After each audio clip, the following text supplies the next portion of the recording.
Bon alors, trappe de sable, mon pacalou, aujourd'hui? Mais oui, Smarty. Étudions les bunkers en bon français de chez Panou.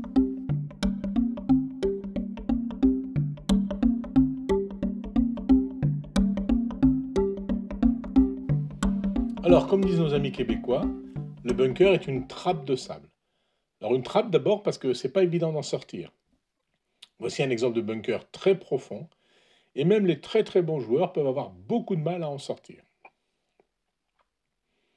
Et trappe de sable parce que c'est rempli de sable. Alors, les différences de règles par rapport à la zone générale, c'est assez simple. Il est interdit de ressentir le sable avant d'effectuer son coup. Et c'est tout, mon pacalou? Ben oui, c'est tout. Alors maintenant, on peut donner des exemples précis de ce qui est interdit de faire, Smarty. Par exemple, il est strictement interdit de toucher le sable du bunker avec sa main, ou un club en main, ou un râteau, ou en fait tout objet ou partie de ton corps, pour te permettre de tester, de ressentir l'état du sable. Est-ce qu'il est dur? Est-ce qu'il est mou? Est-ce qu'il est plein d'eau? Est-ce qu'il est sec? Est-ce qu'il est léger? Etc. etc. Ben, si tu joues ton coup, tu vas toucher le sable, hein, c'est sûr. Oui, oui, quand tu joues le coup. Mais c'est interdit avant, pour ta préparation de coup, Smarty. Et si on touche le sable malgré tout, sans le faire exprès, eh bien tout est affaire d'appréciation en fait. La règle est précise, il est interdit de toucher délibérément. Alors ça laisse une zone de doute, de bonne foi, dont certains, comme ici, semblent abuser dans leur préparation ou dans leur swing d'essai. Et là, en plein milieu de ton bunker, il y a une zone d'herbe. Ce sont les règles du sable qui s'appliquent quand même? Eh bien non. La balle n'est pas considérée être tombée dans le bunker. Cette zone d'herbe fait partie de la zone générale du jeu. De même que cette zone-là, ici, qu'on appelle le mur du bunker, ou la face, des fois. Et si tu considères que la balle est injouable dans ton bunker, à un endroit injouable, dans le sable donc, hein, eh bien tu disposes aussi de conditions de dégagement, comme dans la zone générale. De fait, on retrouve les mêmes options que sur la zone générale. Ici, je rejoue le coup, depuis là, le coup qui m'a amené jusqu'au sable, en fait. Là, j'ai un dégagement latéral dans un demi-cercle de 2 clubs de long. Je prends le driver, c'est le plus long, hein, comme ça j'ai une plus grande zone où dropper. L'option reculer sur une ligne droite derrière, ça existe aussi, mais il y a deux variantes. Soit tu recules et tu drops quand même dans le bunker. Ben à ce moment-là, on se retrouve sur le dégagement de la zone générale avec un coup compté.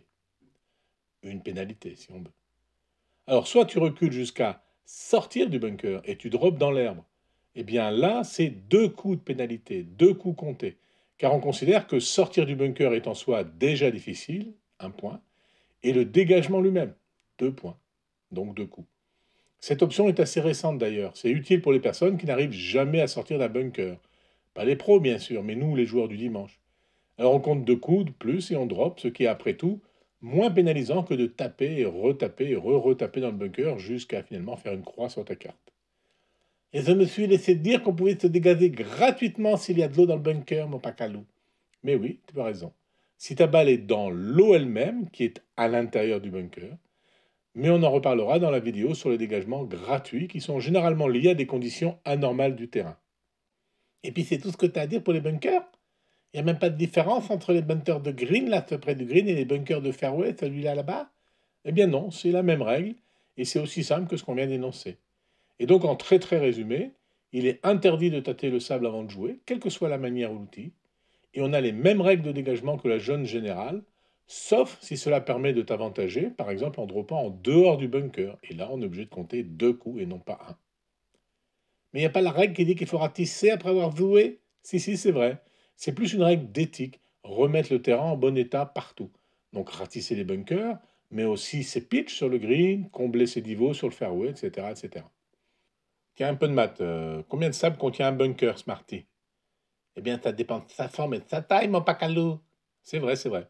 Alors disons que c'est comme sur l'image, là, une espèce de trappe cylindrique de diamètre 8 mètres environ et de profondeur 3 mètres. Mais on remplit qu'à un tiers de sable, hein, comme ça c'est difficile à sortir. Eh bien, c'est facile, mon pacalou. On calcule la surface du disque en haut là du cylindre et on multiplie par sa hauteur. Alors si je note R le rayon et As la hauteur, ça donne donc pi R au carré, ça c'est la surface, que multiplie As la hauteur. En effet, en effet. Et alors avec les valeurs données, du coup, ça donne quoi? Eh bien, R vaut 4 ici, car nous avons un diamètre de 8 et le diamètre c'est 2 rayons. Puis la hauteur c'est 3 mètres, mais comme tu as dit qu'on remplissait qu'à un tiers fois 3, ça fait 1 mètre. Du coup, ça donne pi que multiplie 4 au carré, que multiplie 1, et ça fait environ 50 mètres cubes. Bah dis donc, ça en fait du sable, hein, mon pacalou. Oui, oui, et pour un seul bunker. Il y en a souvent 3 par trou, parfois plus, et puis on a 18 trous. Du coup, ça dépasse largement les 3000 mètres cubes, et comme le prix tourne autour de 50 euros le mètre cube, eh ben, ça fait quand même plus de 150 000 euros, rien que pour le sable. Et en plus, il faut le renouveler régulièrement, il s'abîme. Ça fait un beau budget quand même. Allez, c'est tout pour aujourd'hui. La fois prochaine, on va regarder les zones dites à pénalité, Smarty. Oh, mais zéat, mon pacalou, zéat.